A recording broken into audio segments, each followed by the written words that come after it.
Buenas tardes a todos y todas. ¿Me escuchan bien? Philip. Muchas gracias, muchas gracias. Buenas tardes, licenciado. Buenas tardes. Andrea, no sé si quiere decir algo. Sí, buenas tardes, licenciado. Disculpe, quería preguntarle a usted y al otro grupo si nos podrían ceder para pasar primero. Es que tenemos una compañera que tiene que entrar a trabajar y solo tiene media hora para exponer. De acuerdo, si quiere, hagámoslo a continuación entonces, no hay ningún inconveniente. Les dejo el espacio, adelante, para que la compañera no tenga ningún inconveniente. Vaya, muchas gracias. A ustedes. Quedamos con el grupo, nos van a exponer sobre... De acuerdo, quedamos con el grupo. Muchas gracias y el espacio es suyo. Adelante.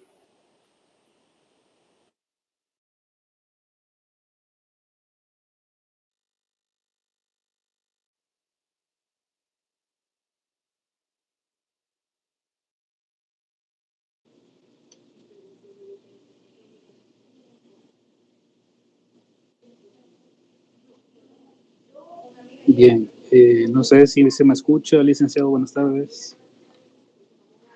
Todo bien, Carlos, adelante. Ok. Bueno, tengan buenas tardes todos, compañeros y compañeras, licenciado. Somos el grupo 2. En este caso vamos a hacer el 1, pues, por el cambio que hemos solicitado, ¿verdad? En este caso nos corresponde desarrollar el tema de los acuerdos de paz en El Salvador. Nuestro grupo está conformado por 2 estudiantes, pero los expositores somos 3. En este caso, su servidor, Carlos Marinero, la compañera Débora Cruz y Carolina Díaz. Para el desarrollo de esta actividad, nosotros como grupo nos planteamos 3 objetivos. Tenemos uno general, que es analizar los acuerdos de paz en El Salvador, centrándose en las instituciones surgidas, los actores involucrados, los logros alcanzados y los cambios políticos y sociales que resultaron a partir de estos. También nos planteamos 2 objetivos específicos. El primero es explicar por qué se dice que la negociación de los acuerdos de paz se clasifica como una necesidad histórica surgida por una guerra que duró muchos años. Y el segundo es desarrollar una lista de las ventajas que trajeron consigo los acuerdos de paz en El Salvador en términos de las instituciones surgidas, los actores involucrados, los logros alcanzados y también los cambios políticos y sociales.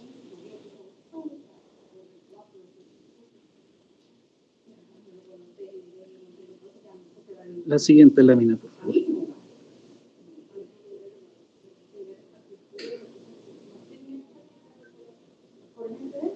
En cuanto a la metodología que seguimos con el grupo para este proyecto de la Cátedra de Realidad Nacional, se tiene como modalidad la indagación y el análisis de la información recabada mediante una investigación que hicimos en diferentes fuentes.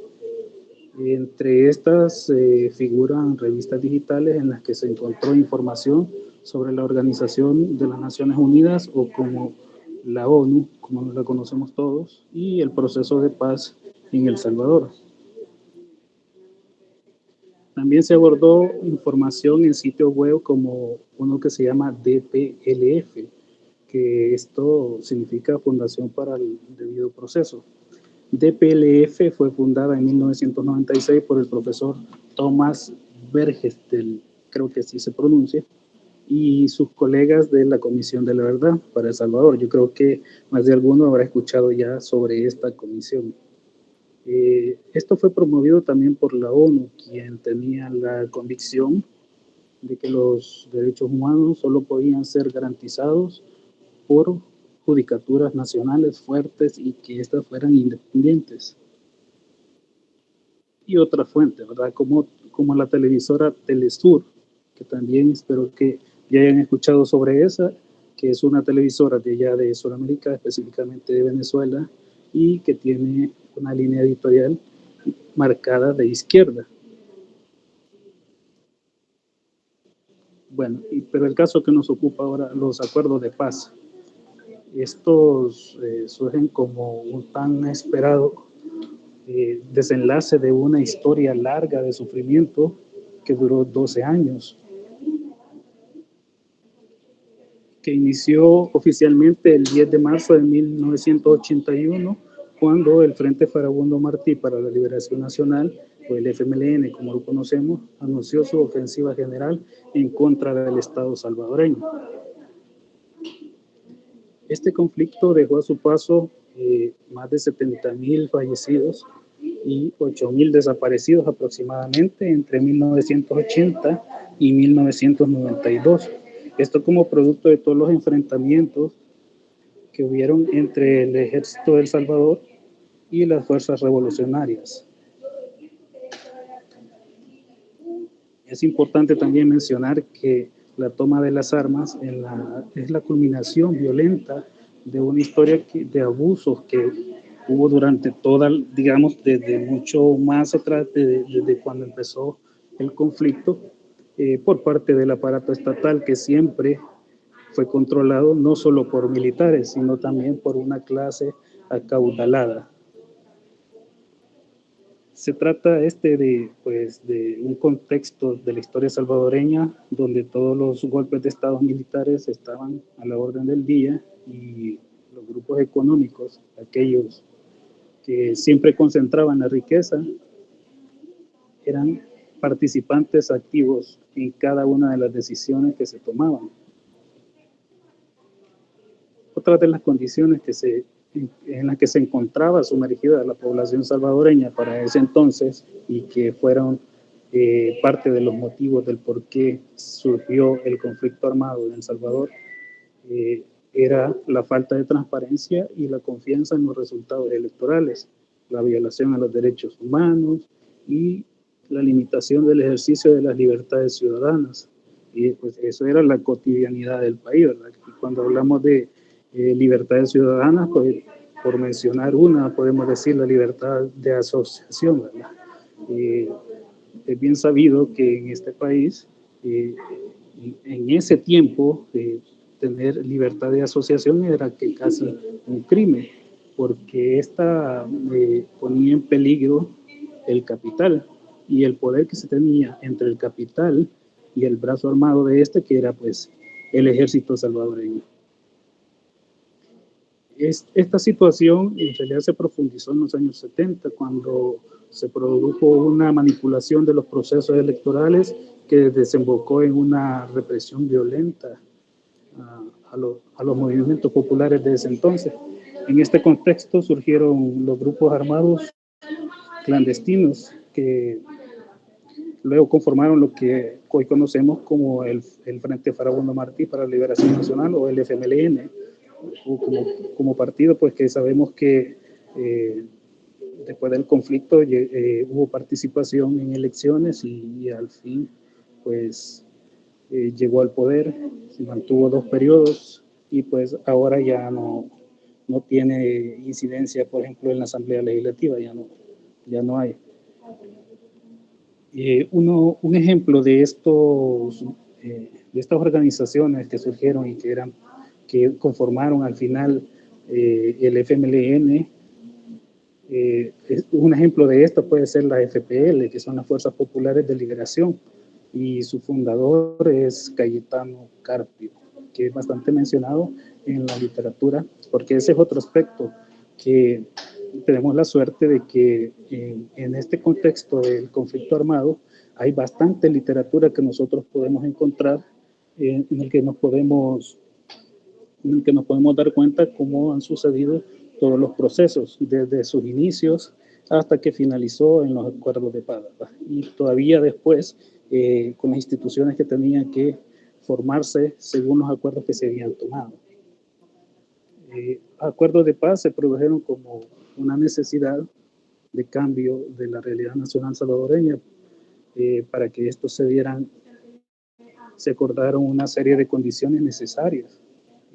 Estas condiciones son la distribución de las tierras en las zonas conflictivas, Puede decirse que en todo el territorio salvadoreño hubo enfrentamiento, aunque en algunos lugares más que en otros, pero sí puede decirse que a nivel nacional, hasta en las costas, hubo enfrentamiento entre lo que se llamaba la guerrilla y el ejército.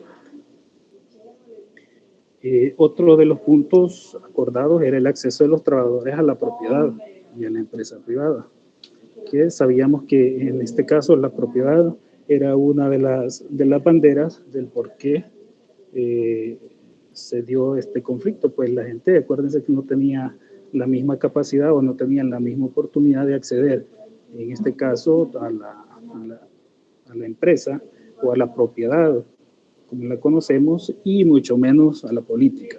La política pues era un bien, en ese entonces era un bien limitado solamente para aquellos que ostentaban la riqueza y pues aquellos también que pertenecían al ejército de El Salvador, porque también es de recordar que antes los presidentes que habían, todos eran militares, y uno de los partidos políticos que existió antes del partido Arena era el PCN, y hasta hoy, hasta el día de hoy, ese partido existe en la Asamblea Legislativa, todavía no ha desaparecido, y viene aún desde antes del partido Arena, que surgió con el mayor Roberto Dawison, que era otro militar, y que fue creado para eso, para competir también el mayor Roberto Dawison. Pues también los acuerdos de paz es un conjunto de compromisos pactados entre el gobierno de El Salvador, como sabemos, y presidido en ese momento por Alfredo Cristiani, quien era el presidente, y el cual en ese momento se le conoció y se le hizo la propaganda como el presidente de la paz, ¿verdad? Y que aún hasta no hace mucho se le mencionaba así, como el presidente de la paz. Y pues también el FMLN, ¿verdad? Con el apoyo de las Organizaciones Unidas y la comunidad internacional, que intervino desde el principio desde que se comenzó a hablar ya de acuerdos, desde un alto al fuego. Es así que en 1990 inició un proceso largo y pausado que en muchas ocasiones no generó ningún resultado positivo, y en otras pues alcanzó acuerdos de continuidad del diálogo hasta que en 1991 las Naciones Unidas certifica y hace oficial el alcance de los convenios de paz llamados los acuerdos de paz.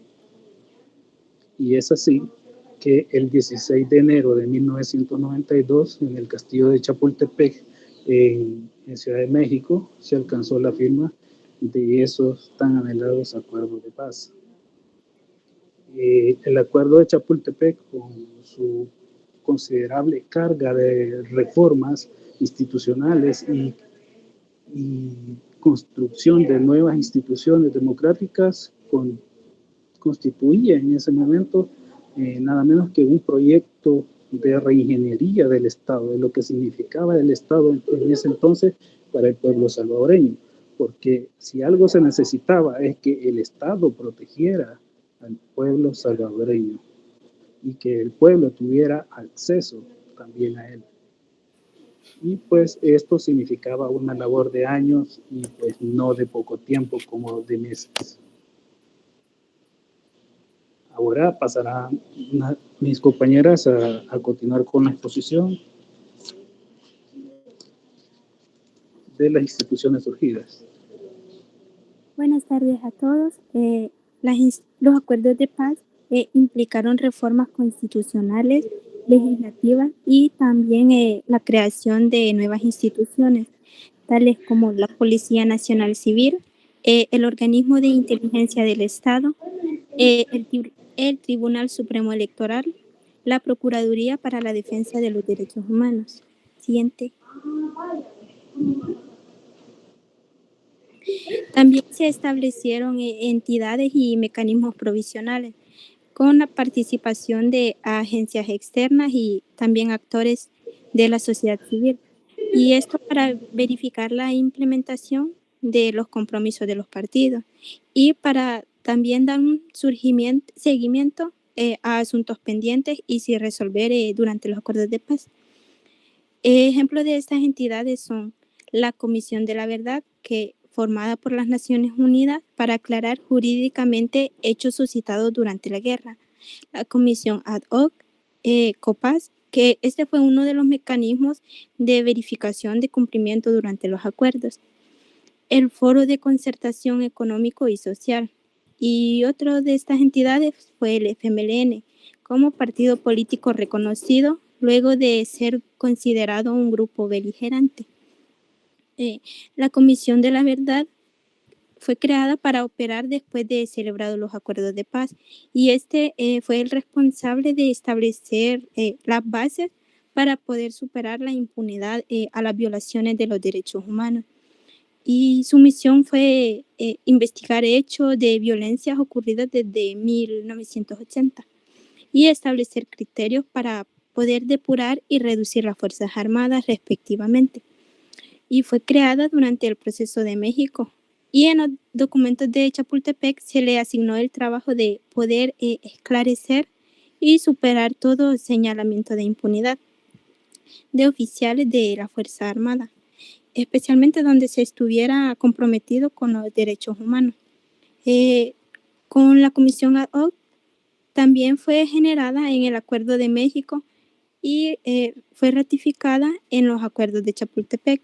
Su misión era revisar la estructura y el funcionamiento de la Fuerza Armada y poder hacer recomendaciones de depuración y reducción. Y los grupos de seguridad también fueron reestructurados de una manera bastante importante. Por un lado, se acordó la disolución de la Guardia Nacional y la Policía Nacional Civil de Hacienda. Estas instancias fueron acusadas de reiteradas violaciones a los acuerdos, a los derechos humanos, y que fueron muy temidas por la población civil. Pero por otro lado, fue decidida la creación de la Policía Nacional Civil, que fue una nueva doctrina de seguridad pública que incluía el principio del servicio del Estado a la ciudadanía con sujeción a la autoridad civil. Esta PNC se maneja con un consejo académico que fue conformado por civiles y un cuerpo docente sin predominio de una tendencia política. Y asimismo se incluyeron algunos principios de modernización, tales como especial consideración al reclutamiento de mujeres y una formación profesional con énfasis en la preeminencia de la dignidad humana. Los valores democráticos también, el respeto a los derechos humanos y sometimiento de dichos cuerpos de las autoridades constitucionales. Los antiguos militantes del FMLN ingresaron a la PNC mediante unas cuotas equitativas a la de los militares conciliados de los acuerdos de paz. Otro cambio que fue muy relevante es el organismo de la inteligencia del Estado. Este se transformó en un organismo independiente de la Fuerza Armada, bajo la autoridad directa de la Presidencia de la República y los derechos humanos, cuya misión fue promover los derechos para poder velar que fuesen velados y respetados. Sí, va a pasar mi otra compañera.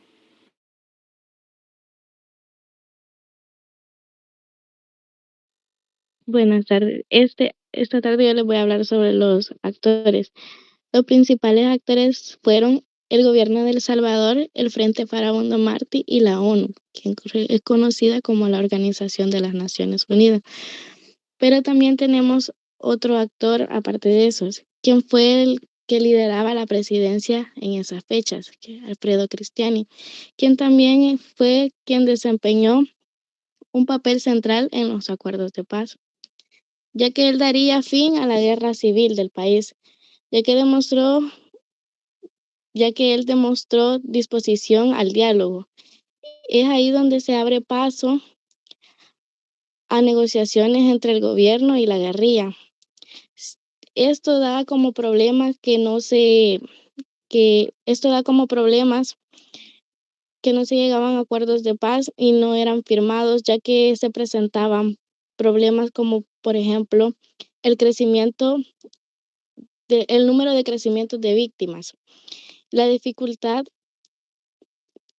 el número de crecimiento de víctimas y dificultaba la realización pacífica del conflicto. A raíz de esto, en 1989, interviene lo que es la ONU y se da inicio a nuevas negociaciones, presentando comisiones negociadoras para ambas partes, dado esto como resultado modificaciones para la República de El Salvador, que permitiría también que ambas partes se dieran hasta lograr un censo. ¿A qué se refiere con esto? A que ya firmados los acuerdos de paz, surgían modificaciones como lo mencionó mi compañera, la de las Fuerzas Armadas, que pasó a ser hoy en día, como se conoce hoy en día, la PNC o la Policía Nacional. Otro beneficio que surgió es la modificación al sistema judicial, tanto como también la defensa de los derechos humanos. La otra.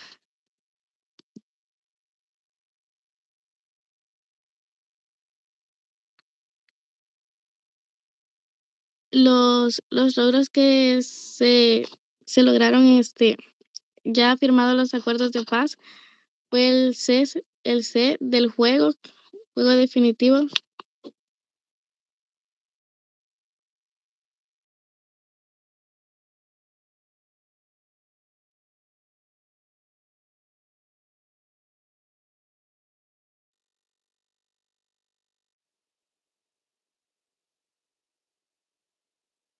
La participación de la policía inclusiva, la reforma institucional, la reforma agraria y la protección de los derechos humanos. No sé si va a pasar mi compañera.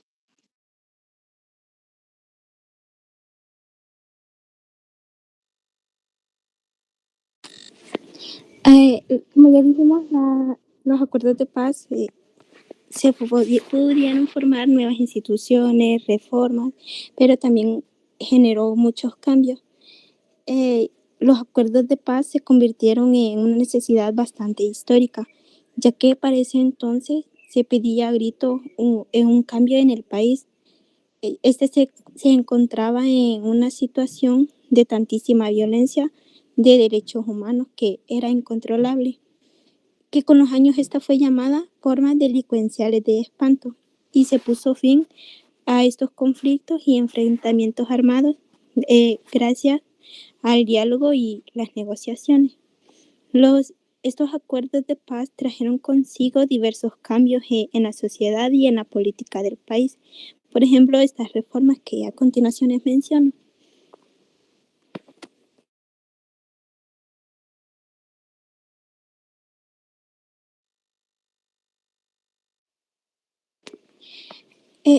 Antes de... Perdón. Gracias. Una de las reformas fue la reforma a la Fuerza Armada. Para la conservación de esta tuvieron que hacerse varias modificaciones a la Constitución. Y en el artículo 211 se menciona que la Fuerza Armada es una institución permanente en servicio de la nación. Además, esa institución tiene que ser obediente y política y deliberante. Es decir, que esta tiene que estar al servicio de la población. Los acuerdos de paz se centraron bastante en el cambio de la misión de la Fuerza Armada y su principal objetivo se convirtió en la defensa de la soberanía y la integridad del territorio. Y se separaron de la función policial, se sometieron al poder civil e incluso estos redujeron su personal y se modificó completamente su doctrina. A la Fuerza Armada se le entregó el nuevo papel o posición que representaría desde entonces. Esta ya no tenía ni debía ser manipulada por influencia política, pero se dice que en las últimas décadas se pues se ha visto un considerable retroceso en ello. En la reforma se mencionaba que el presidente de la República podría disponer de la Fuerza Armada y de manera excepcional, como por ejemplo para la paz interna y la seguridad de las personas. Otra de las reformas fue la reforma electoral. Los acuerdos de paz crearon un Tribunal Supremo Electoral que, constituyendo al antiguo Consejo Central de Elecciones, participaron partidos políticos que estaban ya inscritos y seguían los requerimientos pedidos. Y esta creación fue bastante exitosa, pues trajo elecciones transparentes desde 1992. Y otra de las reformas fue la reforma judicial. Los acuerdos de paz reformaron el sistema de elecciones en la Corte Suprema de Justicia y se llegó al acuerdo que este fuese renovado cada 3 años y fuera escogido por la Asamblea Legislativa. Se fortaleció la independencia del Consejo Nacional de la Judicatura y la profesionalización de los jueces.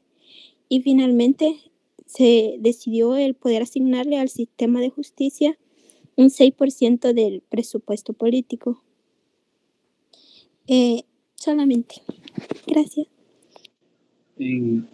Para continuar, en efecto, hubieron muchos beneficios con respecto a esos acuerdos y, como mencionaban los compañeros, la modificación de la Fuerza Armada.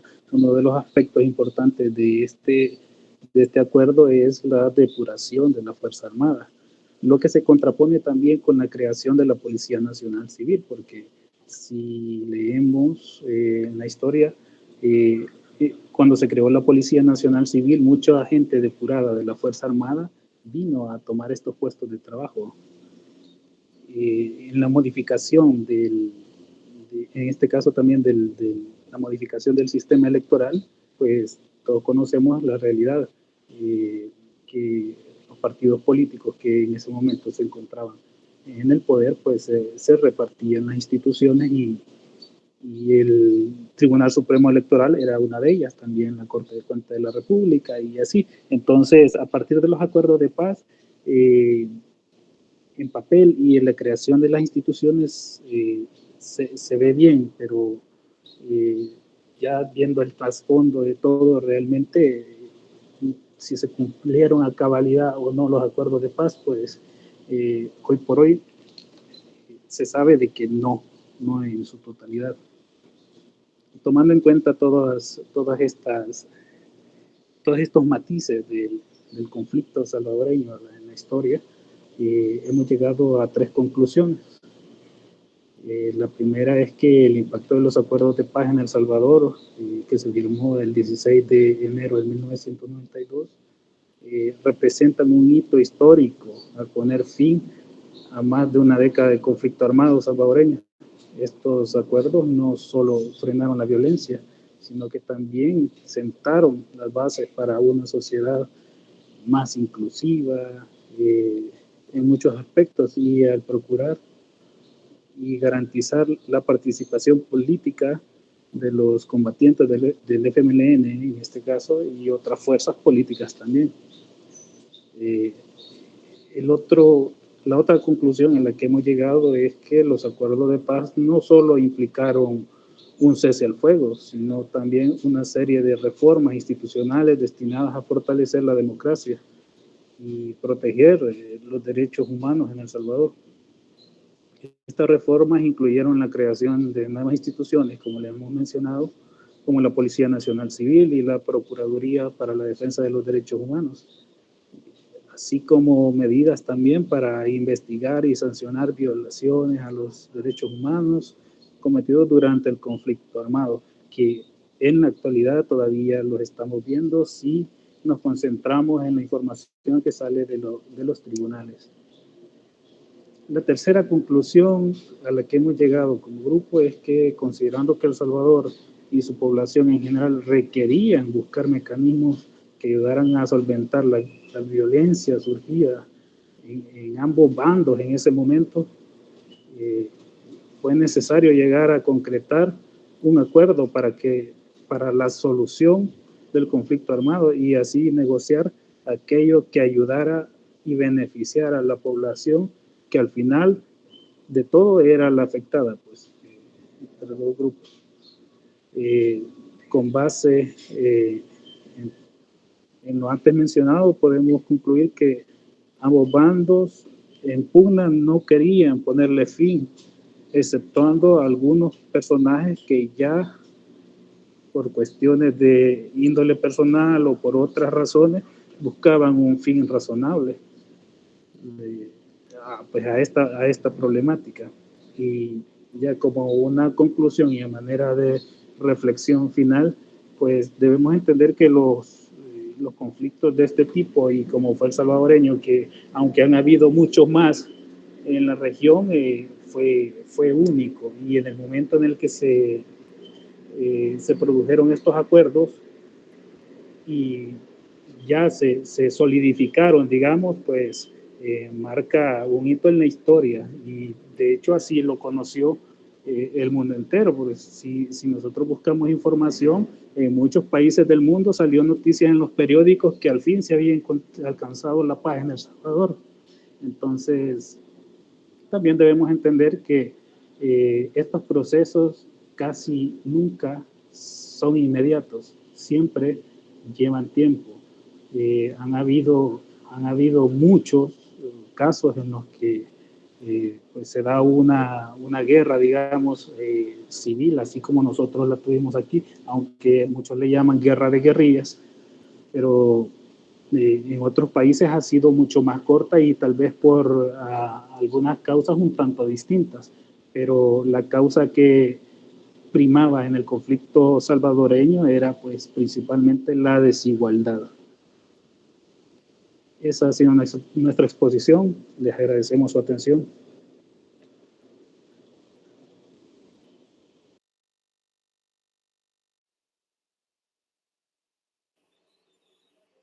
Muchísimas gracias, equipo. Todo muy bien. La lámina incluía justo los elementos más importantes del tema. Es tal cual esperaba que resumieran los hallazgos, ¿verdad? Excelente, excelente. Y vamos a ver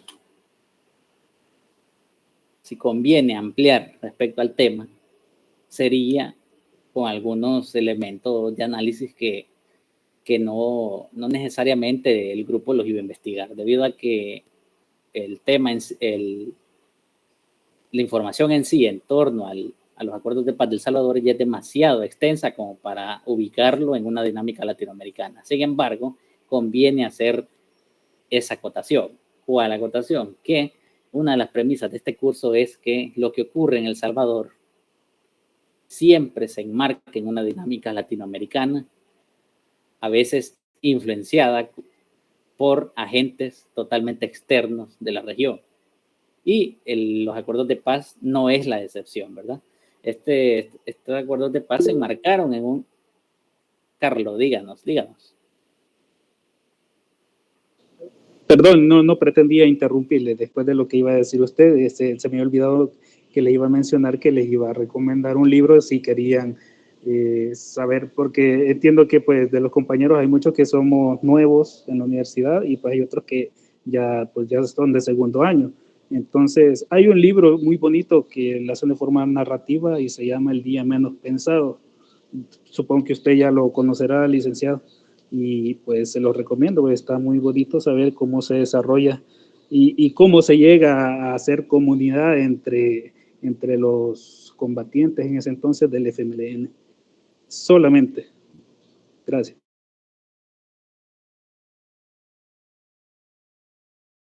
Excelente, claro. Sí, creo que el autor se llama Enrique, pero el apellido siempre se me escapa.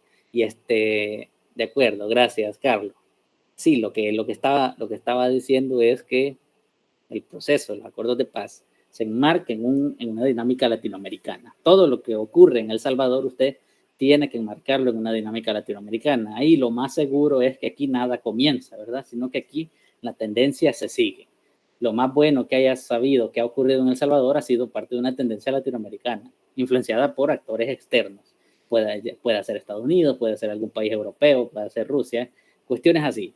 cuestiones así. Lo más bueno que ha pasado aquí, en una dinámica latinoamericana. Lo peor que ha pasado también, usted lo va a poder ubicar en una dinámica latinoamericana, por lo cual la región latinoamericana posee este amplio número de similitudes, procesos similares y a la vez diversos, y cuando hablo de diversos me refiero a con sus propias características. En este caso, los acuerdos de paz en El Salvador tuvieron unas características meramente salvadoreñas y no por eso va a ser algo único, ¿verdad? No por eso va a ser algo singular en el mundo, si bien el conflicto armado tuvo sus peculiaridades, pero se enmarcaba en una misma dinámica, ¿verdad? Fue esa culminación de la lucha de las dos ideologías de este siglo, los acuerdos de paz y los procesos de conflicto armado que les precedieron. Entonces, cuando El Salvador estaba en este proceso de acuerdos de paz, que se le conoce desde un enfoque latinoamericano como los procesos de pacificación, también Guatemala estaba en ese proceso, ¿verdad? Otros países de América del Sur estaban en esos procesos con sus propias características. Colombia, las FARC, Argentina, lo que había ocurrido. De hecho, mucho de los acuerdos, mucho de la forma en que se negociaron los acuerdos de paz tuvieron todo que ver con la experiencia de pacificación de Argentina, ¿verdad? Que en Argentina hoy se firmaron los acuerdos de paz y se decidió desarmar, desmovilizar las guerrillas. Ok, firmamos, vaya, damos la mano. Pero en los siguientes días, semanas y meses, muchos líderes guerrilleros fueron asesinados, ¿verdad? ¿Por qué? Ya habían bajado las armas. Entonces, algunos hasta se habían salido de la clandestinidad y pues fueron asesinados. Entonces, esos procesos así hacen eco en cómo El Salvador, cómo se desarrolló la firma de los acuerdos de paz en El Salvador. También algo muy, muy interesante es que no olvidar que estos acuerdos de paz no solo los precede conflicto armado, ¿verdad? No es que los precede un conflicto armado, sino que los precede esta gran batalla ideológica que se ha dado en El Salvador y en todos los países de América Latina, por así decirlo. Incluso otros que no son de América Latina estaban sufriendo esta división, esta lucha de las dos ideologías. Por eso tal es la importancia del tema que se nos expuso la sesión pasada de exposiciones. Entonces, mire, al representar la cúspide o desarrollo de esta batalla de dos ideologías, hasta cierto punto representa la imposición de una sobre la otra, ¿verdad? La imposición de una sobre la otra. ¿Y cuál es esta? Es la neoliberal, en este caso en las esferas políticas, ¿verdad? En las esferas políticas y económicas el neoliberalismo tenía sí o sí ya muchos planes para toda la región. Estados Unidos tenía que ejercer su incidencia en toda la región y los acuerdos de paz son a la vez todo un intento por crear el escenario idóneo para que se pudiera desarrollar el neoliberalismo. Ya Estados Unidos dependía totalmente de que el neoliberalismo controlara o que las empresas gringas controlaran los mercados en toda América Latina. Y Estados Unidos estaba sumido en unas crisis tremendas con muchas causas, ¿verdad? Por muchas causas era la crisis estadounidense y ya dependía totalmente de controlar todos los mercados que le fueran posibles. Adueñarse de todos los patios que le fuera posible. Entonces, este proceso de pacificación tenía también toda esa intencionalidad, ya que el neoliberalismo en escenario de conflictos armados no funciona, ¿verdad? No funciona. Se necesita personas en total libertad para ir a trabajar, se necesita personas en total libertad para salir a consumir, y el neoliberalismo no funciona en tiempos de guerra. Entonces, había que poner fin a los escenarios de guerra en América Latina. Estados Unidos incluso se vende ahí como uno de los árbitros, como una fuerza ahí diplomática que apoyó los procesos y que, qué bueno, ¿verdad? Qué magnánimo Estados Unidos, ¿verdad? Sin embargo, estaba toda esta intencionalidad que no era obligación del grupo identificarla debido a que el tema nada más era a nivel interno de El Salvador y no en una dinámica latinoamericana, con la influencia de estos actores externos, como lo he mencionado. Sobre los logros de la democracia, los acuerdos de paz, por supuesto, ¿verdad? Los logros en la democracia fueron gigantescos, ¿verdad? El solo hecho de poder ser libremente afiliado a cualquier partido político y que cualquier partido político pudiese participar en elecciones ese fue un logro tremendo que tal vez no se vislumbre hoy en retrospectiva, pero para las personas de la época, claro que sí, ¿verdad? Decían, no, increíble, ¿verdad? No, por fin estos van a soltar prenda, ¿verdad? ¿Cuál es? Esto es el bloque, ¿verdad? No el bloque liderado por el gobierno del Salvador. No hay que ver los acuerdos de paz, es técnicamente a nivel, digamos, desde un enfoque historicista, uno comete un pecado, sí, se ve los acuerdos de paz como una negociación entre Arena y el FMLN. Si usted lo ve así, bueno, totalmente errado, ¿verdad? El gobierno de El Salvador representaba muchas otras entidades, representaba la oligarquía, representaba las Fuerzas Armadas, todo el aparato violento del Estado, ¿verdad? La Guardia Nacional representaba, también ese gobierno en el momento representó los intereses del Partido Verde que mencionó el compañero, ¿verdad? El PDC. Entonces, representaba también consorcios de empresarios norteamericanos, ¿verdad? El gobierno de El Salvador representaba a todo esto, y también el FMLN representaba un amplio conglomerado de actores sociopolíticos, ¿verdad? El tema de las demandas civiles, se nos mencionaron que el sindicato tal, se nos mencionó la coordinadora sindical de no sé qué, se nos mencionó la mesa tal por los derechos de no sé qué, ¿verdad? Entonces, el FMLN representaba todo esto, ¿verdad? Cuando hay contextos de eventos de una tal magnitud como el conflicto armado, siempre los actores sociopolíticos que lideran, desde luego se llevan todos los titulares, ¿verdad? Se llevan todos los señalamientos. Allá pues en El Salvador decían, está en guerra, pues el gobierno de El Salvador, la Fuerza Armada del gobierno de El Salvador contra el FMLN, ¿verdad? Y uno dice, sí, pero el FMLN era una cosa amplia, representaba todos los sectores populares.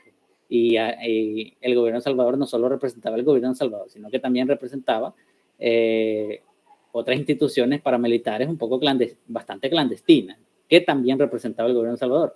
Representaba, y hasta cierto punto era un emisario del gobierno estadounidense, ¿verdad? Del gobierno estadounidense, le estaba haciendo los mandados al gobierno estadounidense. Entonces, múltiples actores involucrados en este proceso muy complejo, que los pasos que dio sentaron las bases para un desarrollo democrático en el país, para un desarrollo de todos aquellos valores que para el neoliberalismo son permitidos que la gente tenga, ¿verdad? Que la gente practique. Los otros no, claro que no, hay unos que no, ¿verdad? Por ejemplo, la estructura económica o el modelo económico jamás estuvo en negocio, ¿verdad? Jamás se negoció con los grupos izquierdistas en este caso. No, mira, la estructura no me la vas a modificar, ¿verdad? Y eso hasta el día de hoy nos sigue cobrando consecuencias, ¿verdad? ¿Por qué? Hablemos de la economía salvadoreña, es todo un problema, es un volado patas para arriba, ¿verdad? La economía salvadoreña, un volado patas para arriba, tan patas para arriba está que ningún ministro de Economía se hace famoso en este país. Menciónenme usted 2 ex ministros de Economía o ministras. Mire, qué terrible. Ningún ministro de Economía cobra como quien dice, cobra relevancia en este país. ¿Por qué? En economía, al parecer, o no se hace nada, todo sigue igual, o se hacen tantas cosas, pero obedeciendo a una agenda bien alejada de la mayoría de la población, ¿verdad? Es que en economía estamos haciendo esto, que no sé qué, tarjeta de crédito, y uno, ¿para qué? Bueno, ni modo, ¿verdad? Ni modo que se haga. ¿Qué hay que hacer en economía? Como que si no hay agenda, ¿verdad? Como que si ya en los discursos políticos ya está, mire, ¿y qué va a hacer con la economía? Ya cuando empieza a hablar uno ya sabe que pura paja, ¿verdad? Pura paja. No, en economía lo que vamos a hacer es y uno ya sabe que, bueno, mentira, ¿verdad? Ya nadie hace nada en economía, y eso tiene todo que ver con que en aquel proceso no se transformó, no se reformó, por así decirlo, la estructura económica del país. Como quien dice, no me lo tocas. Podemos negociar hasta cierto punto tierra, ¿verdad? Eso es lo más económico que vamos a tocar por acá. Pero ya cada gobierno llega condicionado, desde luego, José. Así es, esa sería una buena frase para resumir la idea. Todos los gobiernos ya llegan condicionados a respetar una estructura económica que no, por ningún motivo, la vas a tratar de modificar. ¿Por qué? Las fuerzas, los poderes fácticos que muchos mencionan, muchos académicos también lo mencionan, los poderes fácticos tienen un poder tal que podés hacer todo el discurso posible, pero ya cuando el político está ahí en el turno, pues dice, bueno, nos vamos a, quiero ver, bueno, centrémonos en esto, vamos, la ley crecer con cariño, ¿verdad? Bueno, el Instituto de Bienestar Animal vamos a hacer, ¿verdad? Bueno, una ley de criptoactivos vamos a hacer. Subcity, ¿verdad? Subcity. Bueno, ¿qué vamos a hacer? No, pero la estructura económica no se modifica, ¿verdad? En eso no, ni se vuelve a ver, por así decirlo, y usted y yo sentimos esos inconvenientes, pero a lo mejor no le damos forma, ¿verdad? No le encontramos el meollo al asunto. Usted sabe que, o sus padres, ustedes quizás lo ven en sus padres o en ustedes mismos, los que ya trabajan, que se trabaja, pero en realidad la capacidad de saciar todas sus necesidades no las tiene, ¿verdad? Y uno dice, no, aquí tiene que haber aquí hay un problema, ¿verdad? Que hay un problema. ¿Por qué? Es mentira que el que no tiene dinero es que es Haragán. Eso es mentira. Sin embargo, algunos discursos por ahí domingueros, ¿verdad? Pueden decir eso, ¿verdad? Que no, no, porque no trabaja, porque no te gusta trabajar. No, mire todos, ¿quién no trabaja? Incluso hasta se llega a decir, no, hombre, pero es que pobrecito él, le pasó esto. Y él era trabajador, ¿sí? Como que si ser trabajador es una peculiaridad, ¿verdad? No, todos y todas generamos un esfuerzo en determinada área que al dedicarnos tendríamos que recibir pues una compensación de nuestras actividades. Sin embargo, no es así, la economía está así y uno llega hasta decir que es lo normal. ¿Pero por qué es lo normal? Bueno, al parecer sus padres no vieron un proceso de reforma económica. Entonces, por eso es que usted puede llegar a decir, no, eso es normal. No, ¿y quién va a cambiar eso? No se puede, ¿verdad? No se puede. De repente puede haber algún artículo que le diga cómo otros países lo han hecho y usted, no, sí, pudo pasar ahí, pero no se puede. Entonces, no se puede transformar eso. Es imposible. Hasta cierto punto uno llega a tener soberbia en ese caso, ¿verdad? Una soberbia como que no se puede transformar. Ay, Dios, si lo intentara, él sí quisiera transformarlo, pero no puede. Ay, Dios, si lo intentara, no, hombre, lo fregaran. No, mire, eso es cuento viejo, ¿verdad? Eso es cuento viejo. Vamos a ver. ¿Qué otro punto vamos a tocar? Bueno, el desafío de cada generación de seguir fortaleciendo esta democracia. ¿De qué manera? Mire, porque siempre, casi siempre, en todo escenario, hay veces que grandes académicos bastante respetados, no, hombre, se vuelan la barda exponiendo estas temáticas. Sin embargo, las preguntas siempre van a girar casi en lo mismo. Y uno dice, bueno, ¿y qué hacemos? Pues, ¿y qué hacemos? Mire, no solo hable, no solo diga cuánto maneja del tema, no solo diga su capacidad, no solo nos restregue en la cara su capacidad analítica, también usted tiene que decirnos, tiene que ser operativo, ¿verdad? ¿Qué significa ser operativo? Proponer soluciones, ¿verdad? Una de las grandes soluciones que siempre se van a hallar en estos espacios que se ven obligados a emitir determinada recomendación, siempre es fortalecer la cultura política de los ciudadanos. Y esto no significa necesariamente la misma frase, organízate, no, organícese, hermano, no, organícese, hombre, no, claro, la organización es vital para la defensa de los derechos humanos. Sin embargo, ya para irse adentrando un poco más en estas transformaciones que el país necesita, o las reformas que se iniciaron con los acuerdos de paz, incentivarlas, que cada vez sean más alcanzativas, que de verdad vivamos en una democracia plena, que de verdad haya una paz plena. ¿Qué puede hacer usted? Mire, usted debe adoptar un rol muy activo en la cultura política de su país. El activismo cibernético que tanto hablan algunos ahí, mire, poco o nada ha demostrado ser determinante, ¿verdad? Para generar opinión pública es excelente, pero en términos de las decisiones, en la toma de decisiones políticas, muy deficiente, ¿verdad? Solo se quedan, ya tienen un rol reaccionario, ¿verdad? Ya cuando han aprobado esto, entonces se habla de eso, ¿verdad? Ya cuando esto ha tenido consecuencias negativas, hasta entonces hablamos y condenamos eso, ¿verdad? Sin embargo, la alternativa puede ser aumentar nuestra cultura política. Mire, sea cual sea el partido político. Si yo le digo partido político, usted se tiene que acordar de uno u otro de este país.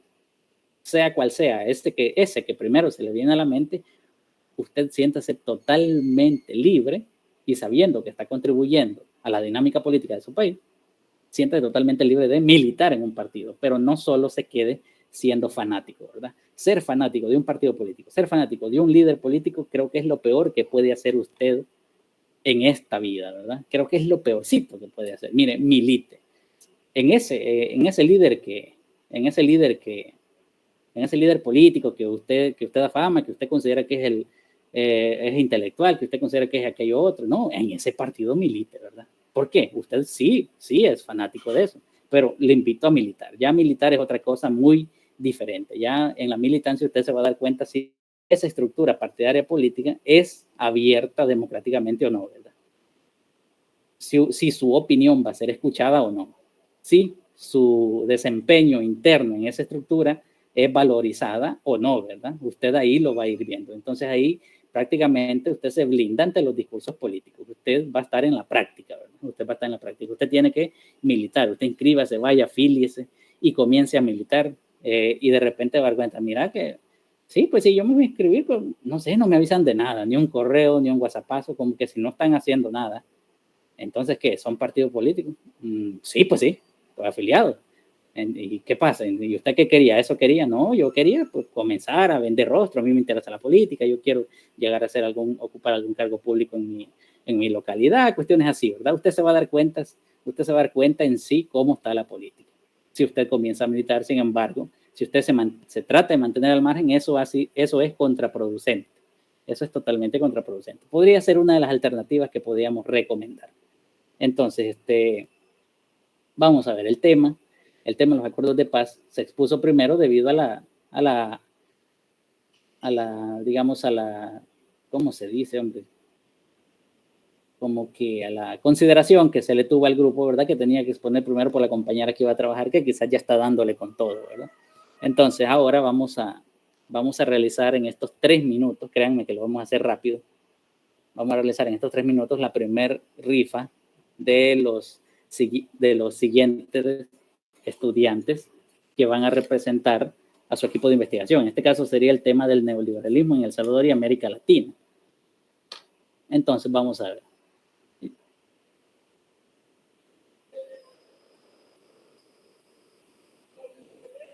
Ahorita vamos.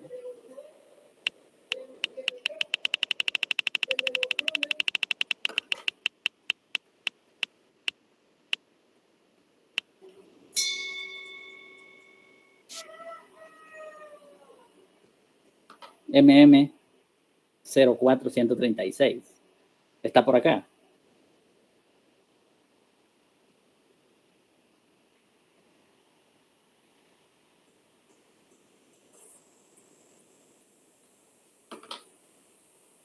De acuerdo, no está, pero tal vez Licenciado, grupo... buenas tardes. Buenas tardes. Yo soy parte de ese grupo, pero creo que esa compañera es Connie Eileen. Ella se salió del grupo y también verifiqué que se salió del grupo de la cátedra. No sé si ella se habrá retirado de la materia, porque no informó nada. Vaya. De acuerdo, entonces va a quedar por ahí preseleccionada. Vamos a ver si aparece estos días. Traten de establecer contacto con ella. Si ya les dice, no, ya me retiré, entonces ya estuvo. Yo no recuerdo que me hubiese avisado que se iba a retirar, pero me acuerdo que hubo unas compañeras que sí me avisaron, tal vez el nombre nada más no recuerdo. Vamos a corroborarlo. Bueno, van las otras personas. Qué raro quedó este grupo entonces, qué raro. Vamos a ver. AM24099, ¿está por acá? Sí, Lick, acá estamos. De acuerdo, María. Usted va a tener la oportunidad. Vamos a ver quién le va a hacer barra.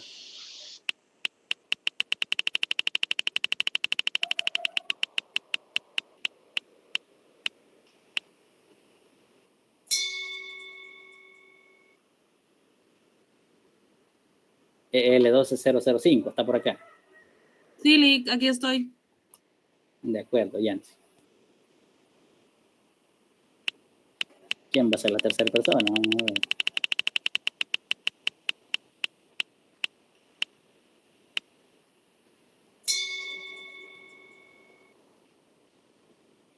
MA23097. ¿Qué tal? ¿Está por acá?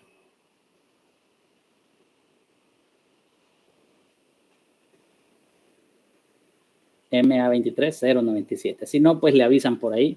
Ya quedamos con ustedes, equipo. Ya, ustedes 3 serían. Pony retiró materias entonces.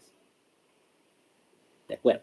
Sí, Lick, la primera compañera que salió, sí, estamos viendo de que sí retiró todas las materias ella. Ok, está bien. Qué mal, pero ni modo, ¿verdad? Ni modo, no se puede hacer más nada. Entonces así quedamos, equipo. Ya le queda el espacio al equipo que va a exponernos sobre las dictaduras en América Latina. Adelante, equipo. Buenas tardes.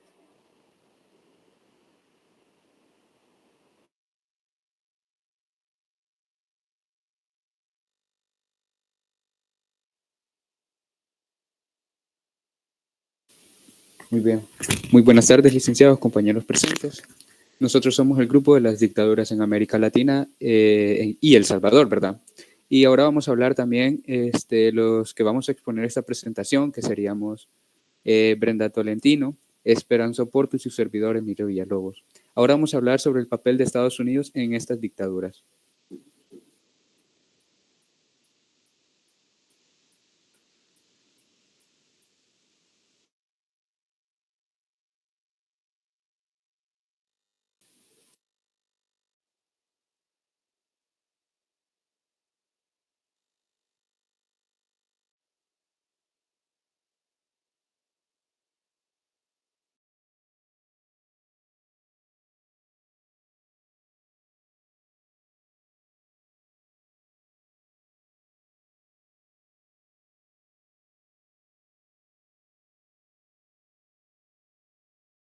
Ya presentado, solo un pequeño inconveniente, y disculpen. De acuerdo, no se preocupe.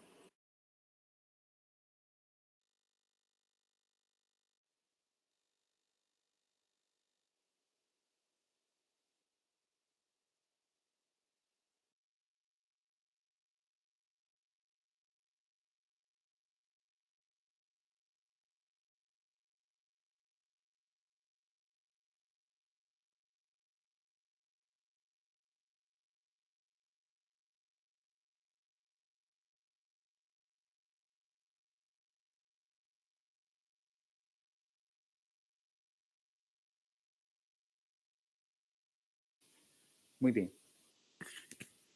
Ahora vamos a hablar sobre los factores por los cuales se dio estas dictaduras. Vamos a comenzar con El Salvador, que fue la dictadura de Maximiliano Hernández Martínez, que fue un periodo de 1931 a 1944, ¿verdad?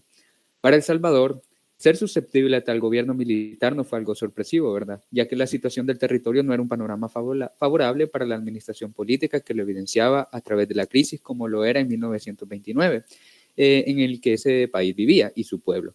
Claro que este último es quien se resintió todo esto, puesto que por su parte la clase oligárquica solo vivía en buena coyuntura. La fuerza del gobierno de Hernández Martínez tuvo relación con la debilidad de la oposición, en parte por la popularidad que logró el régimen, sobre todo al principio y en parte cómo efectuó la cruenta represión en 1932 y su secuela de temor, a lo que se fue añadiendo el accionar de un aparato represivo eficiente.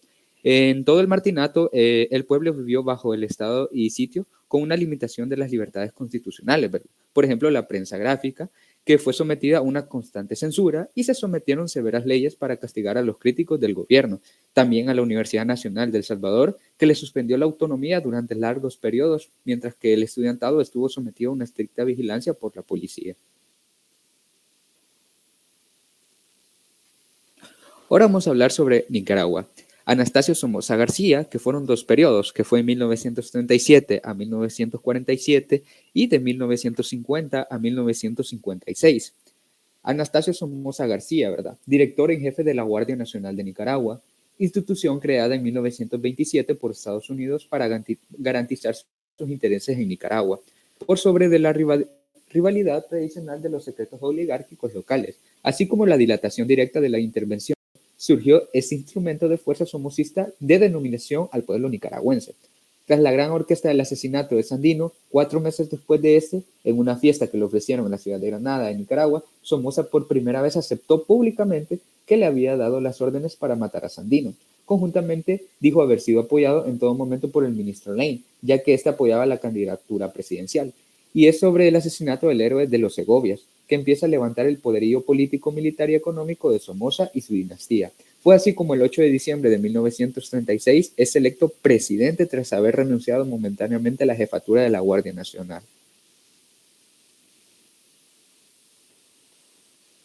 El Plan Cóndor fue una gran organización estratégica de rango internacional en la que participaron las dictaduras sudamericanas que permeaban en Bolivia, en Chile, en Argentina, en Uruguay, Brasil, Paraguay, y que tuvo lugar entre los años de 1970 y 1980, conformada por la homogeneización de las prácticas de coordinación represiva activas en la región.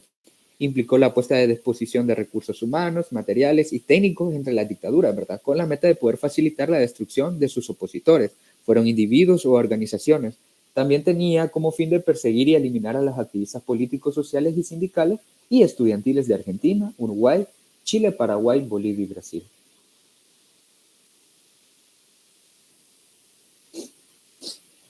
República Dominicana. Rafael Leonidas Trujillo Molina. Fue un periodo de 1930 finalizando en 1961.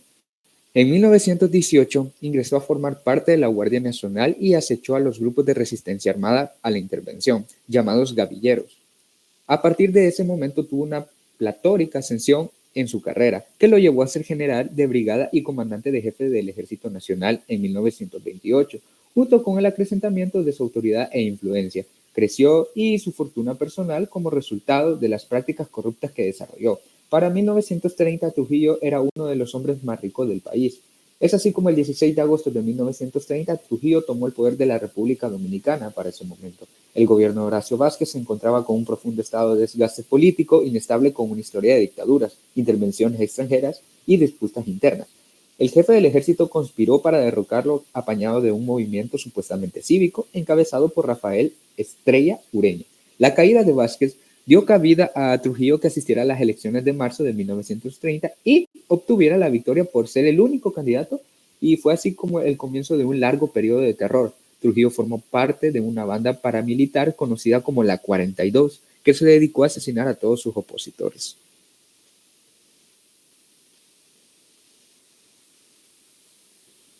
Ahora vamos a hablar sobre las maneras en que intervino Estados Unidos en Latinoamérica.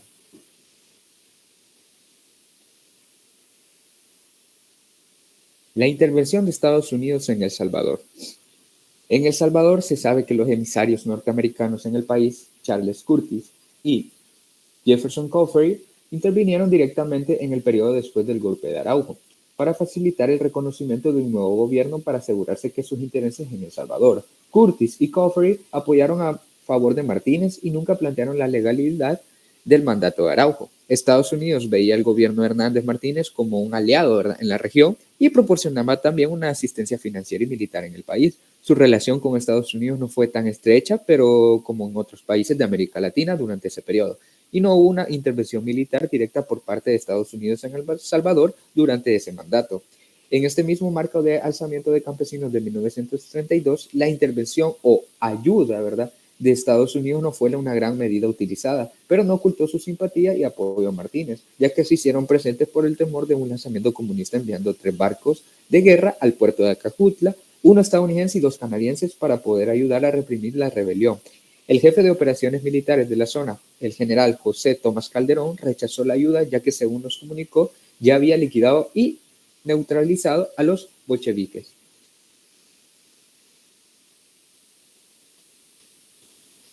Intervención de Estados Unidos en Nicaragua. Estados Unidos brindó apoyo político, económico y militar al régimen de los Somoza, considerándolos aliados a su lucha contra el comunismo de América Latina. En este apoyo se basaba en la percepción de que los Somoza eran estables y favorables a los intereses estadounidenses en la región. Estados Unidos reconoció y respaldó diplomáticamente al gobierno de los Somoza, lo que proporcionó la legitimidad internacional al régimen, y también suministró armas, entrenamiento militar y asesoramientos entre las Fuerzas Armadas nicaragüenses, que estaban bajo el control de la familia Somoza. Esta asistencia militar contribuyó a la capacidad de los Somoza para poder mantener el poder y reprimir cualquier oposición interna. El apoyo de Estados Unidos dio estabilidad al régimen de Somoza y les permitió mantener el poder durante décadas. Pero también el apoyo económico y militar de Estados Unidos contribuyó al desarrollo de infraestructuras en Nicaragua, como carreteras, puertos y fomentos del crecimiento de la economía nicaragüense.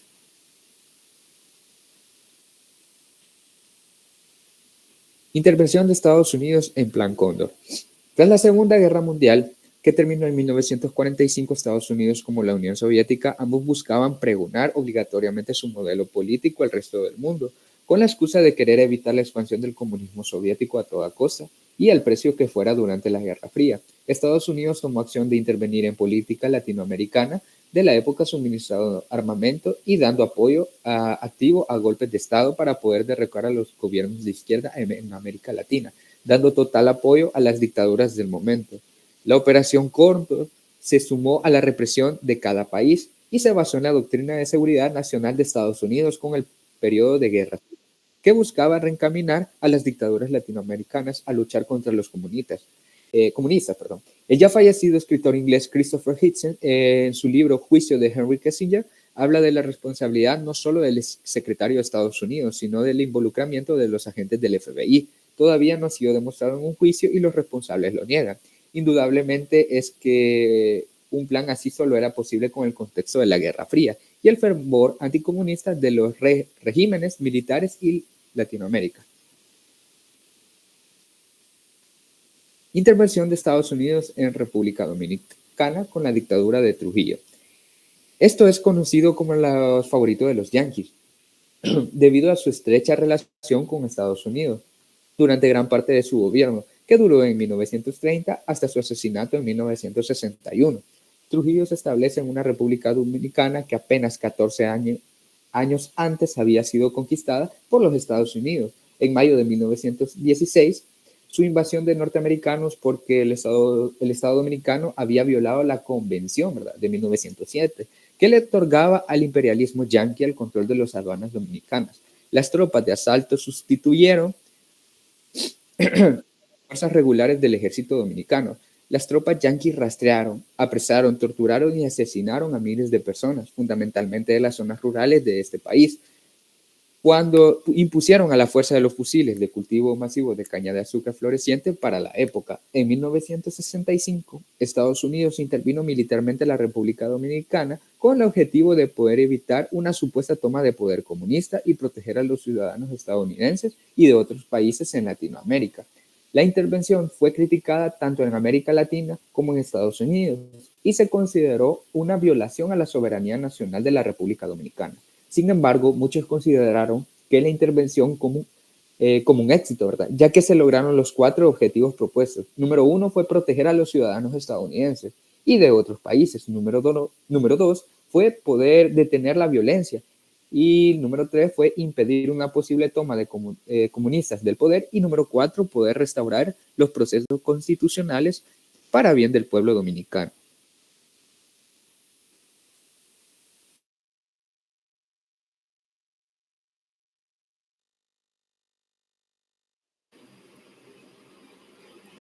Continuamos con los beneficios encontrados por Estados Unidos con sus intervenciones en Latinoamérica.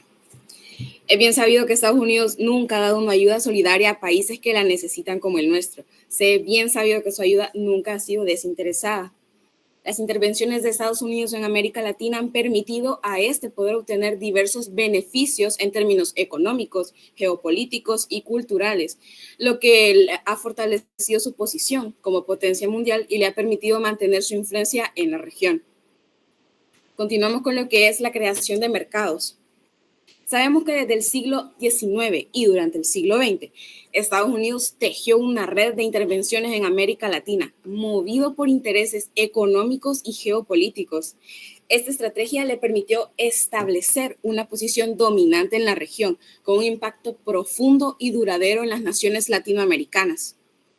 Ha tenido repercusiones de estas intervenciones, las cuales se manifestaron en diversos frentes, que podrían ser algunos ejemplos como la apropiación de recursos naturales, el control de rutas estratégicas, que podría ser el Canal de Panamá, explotación laboral, que vendría siendo la mano de obra barata y dócil de los trabajadores latinoamericanos, que por supuesto sabemos que ese es el sueño americano que como latinos y como salvadoreños tenemos visto. La conquista de mercados y la hegemonía financiera, que sería la creación de un sistema financiero controlado por los bancos estadounidenses. Tenemos a la UFCO, que son sus siglas. En realidad su nombre es la United Fruit Company, conocida como la frutera, que ejemplifica las prácticas explotadoras de las empresas estadounidenses en América Latina. Esa fue fundada en 1899. Se convirtió como en un monopolio bananero y fue controlando vastas extensiones de tierra en Centroamérica y el Caribe. Su éxito fue basado en acuerdos con gobiernos corruptos y métodos represivos para silenciar la oposición. Continuamos con el control de la migración. Las intervenciones de Estados Unidos en América Latina también han tenido como objetivo controlar la migración desde la región hacia su territorio. Que este haya sido un método efectivo, no me parece mucho. Estados Unidos ha contribuido al control de la migración en América Latina a través de diversas medidas. Que tenemos el proceso de control migratorio, las expulsiones, que sabemos que son muy agresivas, el endurecimiento del control migratorio y también el envío de tropas a sus fronteras, que vienen siendo como 1.500 soldados para apoyar a las patrullas fronterizas. A través de diversos mecanismos, Estados Unidos ha logrado expandir su influencia y consolidarse como una potencia dominante en el continente. La expansión territorial, el control del Pacífico, mecanismos de influencia y el impacto de la intervención estadounidense son algunos ejemplos de este. Por supuesto, sabemos que Estados Unidos ha encontrado la manera de mover las fichas del tablero a su favor, como siempre, incluso si estas pasan por encima de la soberanía de cualquier país, como si esto no fuera poco. Hablemos un poco de la doctrina Monroe, la cual ha tenido un impacto muy significativo en las relaciones entre Estados Unidos y los países de América Latina a lo largo de los años. Inicialmente fue concebida como un principio defensivo para contrarrestar las ambiciones coloniales europeas en la región. La formulación de dicha doctrina fue en 1823, la cual estuvo influenciada por el contexto histórico de la época. Para ponernos en contexto, Europa estaba expandiendo sus dominios territoriales y existía, por supuesto, la preocupación por parte de América del Norte, especialmente Estados Unidos, de mantenerse al margen de los conflictos armados y proteger su reciente independencia en Inglaterra. James Monroe, quien fue el presidente de Estados Unidos entre 1817 y 1825, fue quien planteó la doctrina Monroe como una forma de establecer su posición de país en relación con las potencias europeas en América. Por supuesto, siempre tenemos que demostrar quién tiene el control. Durante el siglo XX, la aplicación de esta doctrina se manifestó en operaciones agresivas de Estados Unidos en América Latina. Esta estrategia les permitió a Estados Unidos consolidar su dominio en áreas clave como el Caribe y Centroamérica, así como intervenir en conflictos territoriales y geopolíticos en Sudamérica. Y por supuesto, todos aquí sabemos lo influenciables que somos y lo fáciles de mover que somos ante Estados Unidos. En el siglo XX, la doctrina Monroe continuó siendo un pilar de la política exterior estadounidense en América Latina, orientando el desplazamiento de competidores y la promoción de intereses económicos y políticos en la región. Sin embargo, podemos decir que en el siglo XXI la efectividad de esta doctrina ha disminuido, especialmente frente a la creciente presencia de China en la región, lo que ha llevado a un cuestionamiento de la hegemonía estadounidense. Sabemos que Estados Unidos ha tratado de consolidar su posición como potencia mundial, pero estamos seguros que puede competir contra China.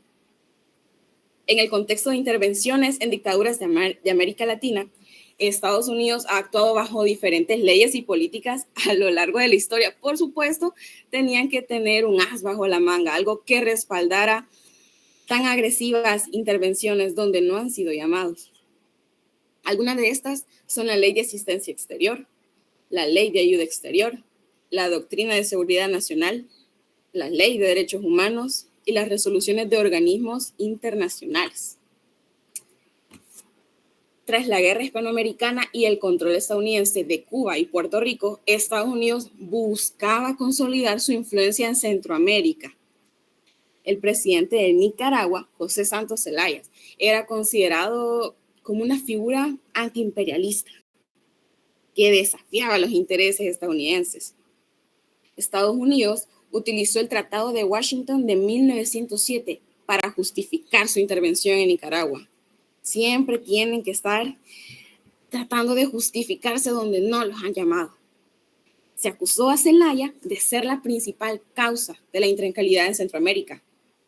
Entonces Estados Unidos logró derrocar a Zelaya y establecer gobiernos títeres en Nicaragua y se consolidó la hegemonía estadounidense en la región. Algunos aspectos relevantes de este tratado podrían ser la creación de la Corte Permanente de Arbitraje para resolver disputas pacíficamente y sentar las bases para el desarrollo de mecanismos institucionales de resolución de disputas internacionales. Estados Unidos, se podría decir que no tenía una base legal para participar en la Operación Cóndor. ¡Qué sorpresa! Sin embargo, estableció leyes y programas para facilitar su intervención. Podemos tener dos ejemplos, que sería la Ley de Ayuda Mutua y programas de ayuda militar, porque por supuesto, en este punto de vista, la violencia solo se resuelve con más violencia. Algunas consecuencias de esto podrían ser, le voy a mencionar 3. Campaña sistemática de represión y asesinato contra opositores políticos en América Latina. Miles de muertos, desaparecidos y torturados. Desestabilización política y social en la región. Ambos ejemplos ilustran la intervención estadounidense en América Latina. Se fueron tomando vías ajenas, se tomaron controles, se tomaron países, se tomaron ciudades, personas, y hubieron muchos daños y sufrieron personas inocentes que no tenían nada que ver. Pero bueno, el fin justifica los medios. El Tratado de Washington de 1907 se utilizó para justificar la intervención en Nicaragua, y la Operación Cóndor fue una campaña de represión que contó con el apoyo de Estados Unidos. Como tercer y último punto, expondremos sobre aquellos movimientos sociales que fueron parte de la resistencia ante estas dictaduras y hablaremos de las afectaciones que tuvo a niveles tanto sociales, económicos y en sus derechos. Dando como primer paso, nos ubicaremos en El Salvador. Aquí surgió una oposición en el mismo ejército, donde se enfrentaron con Martínez, ya que tras los años de su mandato provocó un descontento inmenso que después haría que poco a poco abandonaran al gobierno con renuncias o estableciendo grupos semiclandestinos que conspiraban contra el Estado. Para 1941 se fundó Juventud Democrática Salvadoreña Pro Francia, Libre y Acción Democrática Salvadoreña. Estos movimientos, con pretexto de apoyar a aliados, emitían propaganda antidictadura para que en 1943 esta tuvo que operar en la clandestinidad debido a que su campaña contra la reelección del general Martínez estaba totalmente en contra de esta misma. El principio de la huelga de brazos caídos en 1944 fue cuando se tomó una conspiración entre elementos civiles y militares. Un creciente número de militares se alzó en armas y logró controlar cuarteles importantes, y con un contingente civil tomó el control de la radioemisora YSP, determinados a actuar para manifestar su repudio al régimen. Estaban totalmente estaban muy mentalizados que querían acabar con el régimen de Martínez. Después de que la manera militar no fue efectiva, la siguiente fase fue tomar en serio, los primeros en tomarse en serio la cuestión de que la fuerza militar no fue efectiva fueron los universitarios, que se declararon en huelga desde el 26 de abril, y a esto se les unieron estudiantes de bachilleratos, maestros, empleados de teatro, vendedoras de los mercados, jueces y obreros de los ferrocarriles.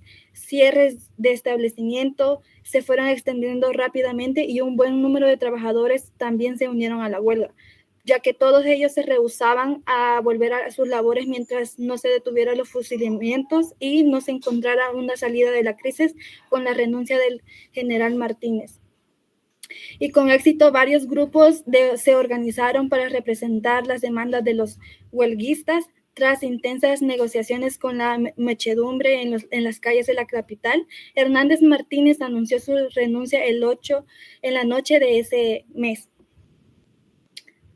Ahora nos guiaremos a Nicaragua con el Partido Conservador, que consistía en la organización política legal de oposición que se permitió para que las elecciones presidenciales en 1967. Este partido formó parte de la Unión Nacional Opositora, que agrupaba a los opositores de las candidaturas de Somoza. El Frente Sandinista de Liberación Nacional, como sus siglas lo dicen, el FSLN. Esta organización aglutinaba a socialistas, comunistas, católicos y apolíticos que luchaban por la democracia, propiciando la rebelión armada contra la tiranía. En este caso, promocionaban continentalmente lo que el movimiento era encabezado por Augusto César Sandino en contra de la intervención imperialista. Este retomó continuidad en todo el pueblo nicaragüense como la vanguardia indiscutible en su firme decisión de derrocar a la dictadura militar somocista. La Operación Cóndor. Este es el conjunto de que cada dictadura tenía en sus movimientos opositores, en los cuales podemos resaltar Chile con Augusto Pinochet, frente al patrimonio de Manuel Rodríguez. Este movimiento social opositor y resistente a la dictadura de Pinochet, este grupo permitía y tenía el apoyo de Fidel Castro, quien le promocionó Arsenal. El 17 de septiembre, mientras Pinochet regresaba de su comitiva a Santiago, fue atacado con lanzacohetes y ametralladoras por un grupo de frentistas en un ataque organizado conocido como Operación del Siglo XX. Paraguay con Alfredo Stroessner, el movimiento 14 de mayo. La organización armada de base popular formada por jóvenes exiliados, en su mayoría miembros del Partido Liberal y del Partido Revolucionario Progresista de Paraguay, coincidían con el carácter armado, el movimiento en el que se luchaba con la armada. Era la única opción para derrocar el régimen dictatorial. En Argentina con Jorge Videla. Este es el movimiento de las madres en la Plaza de Mayo. Es imposible pensar al movimiento feminista que fue inicial en Argentina y para la historia de Latinoamérica actual, desvinculando de la manera de la historia de las madres y abuelas de la Plaza de Mayo con sus pañuelos que marcaban ahora la marca imborrable de esta lucha. La fuerza de estas mujeres fue la semilla que floreció con el pañuelo verde el sol de hoy. El 30 de abril de 1977, un grupo de 14 mujeres se presentó en la Plaza de Mayo en la ciudad de Buenos Aires, Argentina, frente a la llamada Casa Rosada. Esta era la sede central del ejecutivo de aquel país. El objetivo de estas mujeres era expresar su indignación y exigir la verdad sobre el paradero de sus hijos e hijas desaparecidas por la gente del Estado de Argentina, en este entonces bajo la dictadura militar de Jorge Videla.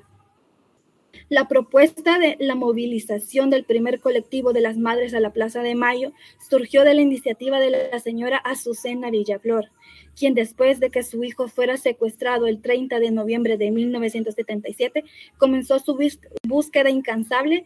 Para entonces se encontró con otras mujeres quienes también buscaban a sus hijos desaparecidos en circunstancias similares a su hijo. Ante las pocas respuestas de las autoridades, la señora Azucena propuso integrar un colectivo y organizarse para representarse en la plaza el 30 de abril para exigirle al gobierno una pronta localización de las personas desaparecidas y de sus hijos. 14 madres iniciaron lo que posteriormente se congregó a más de 400 mujeres. El proceso no fue pacífico, ya que el gobierno declaró estado en el sitio. El fin de justificar la represión contra estas congregantes. Adelantadas a dichas acciones, las madres caminaban alrededor de la Plaza de Mayo para evitar la concentración de personas en un solo punto y así evadir a la ley, ya que éstas no les pensaban ayudar y resolver sus dudas de dónde estaban sus familiares e hijos. Para entonces ya las caracterizaba el pañuelo blanco que cubría sus cabezas. El movimiento de madres de la Plaza de Mayo se convirtió en una de las organizaciones sociales más importantes internacionales por sus aportes en la construcción de la memoria histórica y la defensa de los derechos humanos en su trayectoria desde ese día en 1977. Como un paréntesis más, les invitamos mis compañeros y yo a leer un poco más sobre este movimiento, ya que para nosotras como mujeres es muy importante que se visibilice la lucha de estas mujeres y las de ahora en general, pues estas mujeres son parte de la semilla y de evidencia que las mujeres siempre hemos estado luchando por nuestra justicia y la de los nuestros, ya que aún hoy en día no se le da la importancia que se debería y siguen faltando mujeres. Porque hablando de cuando se piensa en la lucha a través de los años y los distintos movimientos políticos de las madres, que se representa la fuerza para ir en contra de todo y sostener esa lucha en el tiempo. La misma fuerza que luego llegó a las piqueteras, a las cartoneras, a las sindicalistas y a feministas de la actualidad, del empuje que inspiró a más de un cuerpo que pedía descanso, del empoderamiento cuando se tenía que salir a pelear para poner el pan en la mesa, la voz y la inspiración que atravesó tantos años y que se hace presente en cada paro internacional de las mujeres, en cada día que nosotros decimos ni una menos, en cada derecho para ganar, porque feliz será el día que ni una nos falte, para que el día de mañana no nos pregunten si preferiremos al oso o al hombre y nosotros tengamos que elegir al oso, ya que hoy en día le tenemos más miedo a un hombre que a un animal salvaje.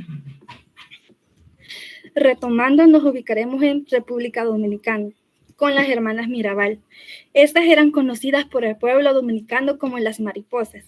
Ellas y sus esposos en ese entonces que estaban encarcelados eran parte del movimiento del 14 de junio, un movimiento clandestino de resistencia a la sangrienta dictadura desde hace 30 años que encabezaba Trujillo, también llamado el Chivo.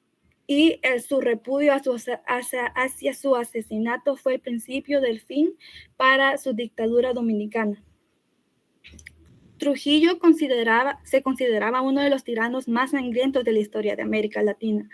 Había dicho que tenía dos problemas, la iglesia y las hermanas Mirabal. Sus ideas representaban una amenaza para el régimen dictatorial y para esto nos vamos a ir al movimiento revolucionario del 14 de junio, el movimiento clandestino dominicano de izquierda en contra de la dictadura de Rafael Leónidas Trujillo. En este movimiento, también conocido como Agrupación Política del 14 de junio, este fue ideado por el abogado dominicano Manolo Través Justo, que llegó a cubrir casi todo el territorio nacional con más de 6,000 prometidos de todos los sectores sociales. El desembarco del 14 de junio de 1959 realmente se trató de una expedición armada que se llevaba a cabo por un grupo de patriotas dominicanos con el objeto de terminar con casi 30 años de dictadura impuesta en la República Dominicana por Trujillo. Este esfuerzo para derrotar la tiranía inició desde el punto de vista militar por el ejército y la fuerza aérea de Trujillo, pero sí logró plantar la semilla de rebelión en el pueblo dominicano. Abriendo paso al último punto, ahora vamos a exponer o a decirles las áreas en las que esto como les puedo decir, como que perjudicó en las áreas sociales, económicas y la violación de derechos de los mismos, que fueron afectados por estas dictaduras que tuvieron el apoyo de Estados Unidos, valga la redundancia. Para eso nos vamos a ubicar nuevamente en El Salvador. En el área social se vivió una represión indígena tras el alzamiento del campesino en 1932. Este dejó una profunda herida en la conciencia de los habitantes de El Salvador. La población indígena sintió el temor de demostrarse y tal como era. El idioma, la vestimenta y las costumbres se convirtieron en formas peligrosas de identificarse y fueron reemplazadas por otras menos evidentes. Lo cierto es que los indígenas comenzaron a experimentar una ladinación más fuerte. La represión y violencia ejercida durante la dictadura generaron un clima de opresión y violación de los derechos humanos en El Salvador. La impunidad y la influencia de Estados Unidos en la dictadura salvadoreña contribuyó a la impunidad de los responsables de las violaciones de los derechos humanos.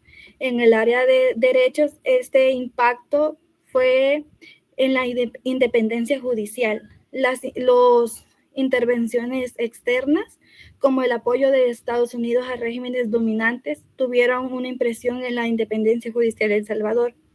La influencia en la legislación fue posible dado que las políticas promovidas por Estados Unidos durante la Guerra Fría influyeron en la legislación y las políticas internas de El Salvador, lo que podía haber resultado en sus leyes dominantes que limitaban las libertades civiles y debilitaban un Estado de Derecho del país.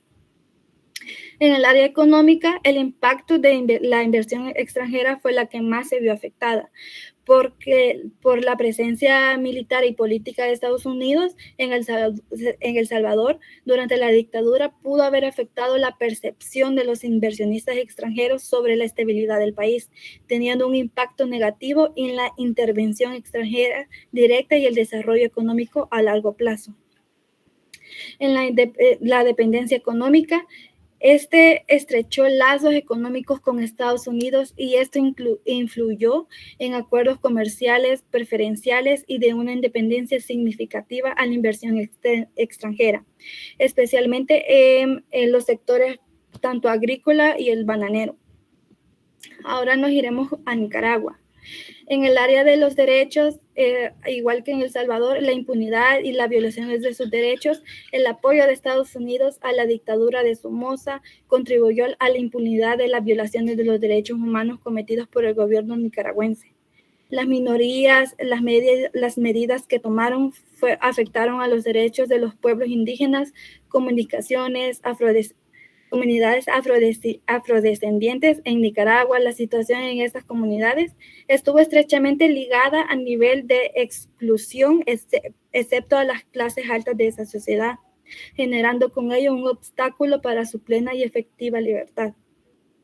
La corrupción y el favoritismo del gobierno de Somoza promovió la corrupción dentro del sistema judicial, utilizando influencias políticas y económicas para obtener resultados favorables en los casos judiciales. En el área económica concentraron la riqueza bajo el gobierno de Somoza. La economía nicaragüense estaba dominada por un pequeño grupo de élite y política y económica afines del gobierno. La corrupción y nepotismo del gobierno de Somoza promovió la corrupción y en la economía nicaragüense, lo que permitió que las élites económicas y políticas se beneficiaran a costa del pueblo nicaragüense. La Operación Cóndor. Las afectaciones que tuvieron aquellos países participantes de la Operación Cóndor fueron como primero Argentina. A partir de 1976 se impuso un modelo económico basado en la varialización financiera de capital, lo que llevó a un deterioro de estructura social y un aumento de la desigualdad. También hubo un aumento en desempleo y en concentración de ingresos, revirtiendo los bajos niveles de pobreza e indígenas que existían en el bajo modelo industrial de sustituto previo. Chile fue otra que la dictadura militar en Chile a partir de 1973 impuso un modelo económico neoliberal, lo que llevó a un aumento de desigualdades sociales en las clases altas, incrementando su participación en la distribución del ingreso. A la misma vez, hubo un deterioro en la educación pública que fue progresivamente precarizada y privatizada durante la dictadura, afectando la cohesión e integración social. En términos de derechos, la Operación Cóndor generó miedo y represión, afectando a la sociedad y causando desapariciones forzadas, torturas y asesinatos a muchos y muchas personas. Los asesinatos y desapariciones se estimaban que la Operación Cóndor fue responsable de al menos 50.000 asesinatos y 35.000 desapariciones forzadas en toda América Latina. Las detenciones arbitrarias y torturas se llevaron a cabo de detenciones arbitrarias de personas consideradas como posibles opositores políticos, quienes eran sometidos a torturas físicas y psicológicas en centros de detención clandestinos. República Dominicana, en el área social, lo que provocó corrupción y falta de transparencia en el gobierno de Trujillo estuvo marcado por la corrupción y la falta de transparencia en la gestión pública en Estados Unidos. No actuaba de manera decisiva para abordar, lo que permitió que la corrupción continuara afectando negativamente a la sociedad dominicana. La censura y el control de información también influyó mucho que Estados Unidos en su política de la región no siempre presionó por la promoción de los derechos como libertad de prensa y la libertad de expresión, lo que contribuyó a que la perpetuación de control informativo por parte del gobierno de Trujillo fuera posible. A ocupación de estadounidenses se llevó al autoritarismo, la represión de suspensión de elecciones y el control de instituciones, afectando negativamente los derechos civiles y políticos de su pueblo. En el área de los derechos, esta apoyó institucionalmente del autoritarismo en Estados Unidos, promocionó apoyo político y económico al gobierno de Trujillo, lo que contribuyó a la consolidación de un sistema legal y judicial que favorecería al autoritarismo. El control político sobre el sistema judicial en el gobierno de Trujillo ejerció un fuerte control sobre la ley como una herramienta para contenerse a la oposición y mantener el poder. El área económico dominó aquí reinó el dominio de empresas estadounidenses. Durante el gobierno de Trujillo, las empresas tenían una presencia significativa en la economía dominicana, particularmente en sectores como la agricultura, la minería y las telecomunicaciones. Estados Unidos mantuvo una dominación económica sobre República Dominicana, siendo un socio comercial predominante y manteniendo una influencia financiera y comercial significativa durante la era de Trujillo. Esto es todo por mi parte. Muchas gracias.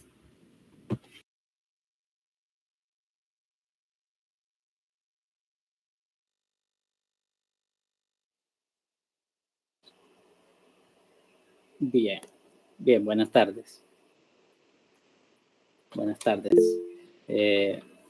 Sí, por ahí van mis comentarios también. Mira qué excelente, ¿verdad? Esta exposición que acabamos de tener pasa a ser la exposición pues a superar, ¿verdad? Esta exposición se lleva a los laureles por múltiples causas, por múltiples elementos. Sus calificaciones en la rúbrica son casi perfectas, déjeme adelantarles, ¿verdad? Excelente, mire, qué bien, ¿verdad? Qué bueno, va a ser, si de los grupos que faltan hay presentaciones un poco deficientes, pues ya tengo esta presentación para acordarme de ella y que no me entre la tristeza, ¿verdad? Voy a decir, no, qué bueno, hay cosas buenas, ¿verdad? Hay cosas buenas, excelente. Sí, por supuesto, la fluidez verbal, pues, perfecta a todos, ¿verdad? Perfecta a todos. Medio me distraje y de repente ya se oía como locutores de radio, ¿verdad? Ya a punto de pedirles una canción estuve, o ya esperaba que dijeran gol de Real Madrid, ¿verdad? Gol de Real Madrid. No, excelente, una fluidez verbal tremenda. vamos a ver, yo creo que si hubiera un comentario más que hacer respecto a esta exposición, respecto a este tema, sería, así fueron los tantos intentos de instaurar el capitalismo en América Latina, ¿verdad? Así se instaura el capitalismo en América Latina. Por eso es que puede ser una postura ridícula, una opinión un poco ridícula, ver las expresiones políticas con ideología opositora al capitalismo, antiimperialista, llámesele, ya oímos ese término varias veces en las exposiciones, ver alguna postura antiimperialista y considerar, uy, no, yo no me familiarizo con eso, yo no me identifico con eso, ¿verdad? ¿Por qué? No sé, muy violento, muy bochornoso, ¿verdad? No, mire qué bochornoso se instauró el capitalismo en Latinoamérica. Mire de qué forma tan violenta se instauró, ¿verdad? Y qué galán, qué chivo fuera que lo que nos acaban de exponer haya sido la única expresión violenta del capitalismo en el siglo anterior. Qué chivo fuera, no, nada que ver. Los 100 años tuvimos cuestiones como las que nos expusieron los compañeros. De hecho, las exposiciones abarcan, se puede decir, desde los años 30, dictaduras que comenzaron en los años 30, a otras que terminaron por ahí por los 80, ¿verdad? Y así, ese es el proceso histórico para la consolidación del capitalismo en el que usted vive ahorita, ¿verdad? Ya el intento el proceso de pacificación que nos expuso el primer grupo, ya ese se enmarca en una, como quien dice, bueno, que el capitalismo, pues así como lo íbamos instaurando, pues era por la amenaza comunista y pues sí, ¿verdad? Yo creo que no es la forma. Así que presentamos aquí el neoliberalismo y ahora lo vamos a hacer mediante la democracia, ya no mediante la guerra, ¿verdad? Mediante la dominación de los mercados, lo vamos a hacer ya no mediante la dominación militar de los territorios. Entonces es el mismo capitalismo, ¿verdad? Es la misma cuestión reformada, hay, de hecho, en redes algunos relacionan el capitalismo con el villano de Dragon Ball Z, Freezer, ¿verdad? Con un montón de transformaciones, pero es el mismo villano, ¿verdad? Un montón de facetas, pero es el mismo villano. Entonces, así es como el sistema del que usted puede llegar a defender si tiene desdén hacia las expresiones antiimperialistas. Mire, que una marcha en contra de... no, ellos no, ¿verdad? Yo no me identifico con ellos, ¿verdad? Son muy bélicos, muy violentos, son muy bochornosos, son muy irrespetativos. No, mire cuánto irrespeto nos acaban de exponer los compañeros que tuvo lugar en el siglo anterior, ¿verdad? Mire, o sea, hay que ubicarse, ¿verdad? El sistema que usted puede llegar a defender no es diferente a lo que usted puede concebir como la ideología socialista, como las ideologías antiimperialistas. No tiene ninguna diferencia, ¿verdad? No tiene ninguna diferencia, sin embargo, todo el aparato ideológico, toda la estructura, la superestructura que vamos a ver más adelante en esta cátedra, todas ellas se encargan de implantarnos un discurso, ¿verdad? Implantarnos un discurso, es mentira que así pensamos. Usted no piensa como piensa, ¿verdad? Lo han hecho pensar así. Usted no dice, ¿sabes qué pienso yo? No, mentira, no, nada que ver, alguien más piensa por usted, ¿verdad? Alguien más lo hace decir las cosas que dice. Y así, hay toda una intencionalidad de instauración de discursos en temas sociales, en temas políticos, ¿verdad? Reitero lo mismo, ¿verdad? No porque usted hable de política significa que la política le importe, ¿verdad? Muchos hablan de política y la política en realidad no les importa. Simplemente tienen una opinión que dar porque creen que si no dan la opinión están excluidos y Dios me libre de ser un excluido, ¿verdad? ¿Por qué? Porque yo le digo excluido a aquel, ¿verdad? Aquel que está allá. Yo le digo excluido a aquel otro. No, pero yo no soy excluido, Dios me libre, ¿no? No, yo tengo que hablar sobre eso, aunque la política a mí no me importe, ¿verdad? Entonces, ahí tendríamos un comentario nada más solo para cerrar. Excelente equipo, excelente. Notas casi perfectas, no se ve. Vamos solo a falta de revisión del informe, ¿verdad? Pero muchísimas gracias. Se notó hasta en los mínimos detalles, se notó todo el trabajo investigativo que presidió esta presentación que hicieron. Solo como ejemplo, pues haber incluido ahí la imagen de la United Fruit Company. ¿Por qué incluir esa imagen? Dice uno. ¿Por qué incluirla? No, claro. Eso muestra la capacidad investigativa de alguien. Quien la haya incluido, pues excelente. Solo ver esa imagen ya... yo estaba medio sentado, algo descuidado, así en la silla, ya cuando no, caray, no, esto está serio, esto es una capacidad investigativa bárbara que nos van a reflejar este equipo, ¿verdad? Lástima que no hay más tiempo, sino que pasar echándole flores todo el día al equipo. Pero vamos a, nos obliga, el programa nos obliga, ¿verdad? Y también que ya rifamos quienes van a exponer de un grupo la próxima sesión y hay que rifar quienes van a exponer del otro.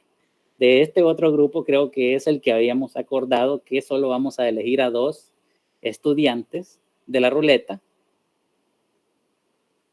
¿verdad? Sí, excelente, excelente. Ese equipo.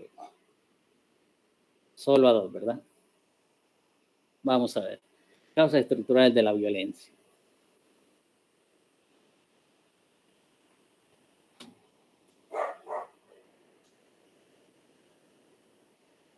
¿Quién va a ser el primero o la primera? Vamos a ver.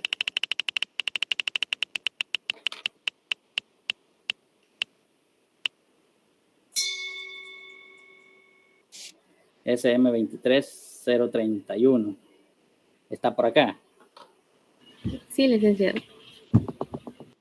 Usted va a tener la oportunidad de defender la calificación para su equipo. Excelente. De este grupo solo identifico a Anderson Brand, que ha estado contactando bastante conmigo.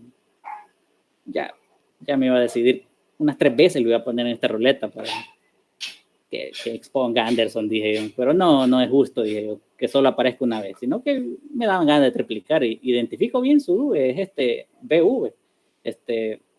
Vamos a ver quién le va a hacer barra a la compañera. Quizás ni está Anderson Brand y yo hablando. Sí, aquí estoy. Ahí está Anderson, ya lo voy a meter unas 3 veces más para que usted sea el otro. No, mentira, vamos a ver. Bueno, a ver, si toca, pues toca. Si toca, vamos a ver. Lástima que no tiene para parar. Mire, qué bien que lo hice en vivo y no parecería amañado, ¿verdad? Qué coincidencia. BV23. Soy yo. 03. Hasta pueden pensar que esta ruleta está maleada, ¿verdad? Por el licenciado. Y qué coincidencia. Toca, mire, Anderson. No hubo necesidad de meterlo 3 veces. Vaya, pues sí. Está bueno. Anderson, mucha coincidencia en realidad, ¿no? Hasta me sorprendió, ya quería yo darle detener porque no, se va a ver mucho descaro, dije. Pero sí, mire. Usted quería que pasara, Lick, por eso la ruleta le ayudó. Va que sí, no, sí. Pero no, créanme que esto no tiene nada que ver conmigo. Quizás ya ni le vamos a decir ruleta, le vamos a decir caracola mágica para que sepan que no es mi voluntad la que se impone aquí, ¿verdad? Ok, entonces así quedamos, equipo. Ya quedamos los dos estudiantes seleccionados para este otro grupo y aquí terminaría la sesión con este acontecimiento insólito que nos acaba de ocurrir. Ya Anderson estaba casi condenado a exponer, miren. De acuerdo, entonces nos vemos la próxima sesión, nos vemos el lunes. Feliz tarde a todos y todas. Feliz tarde. Gracias, licenciado. Gracias.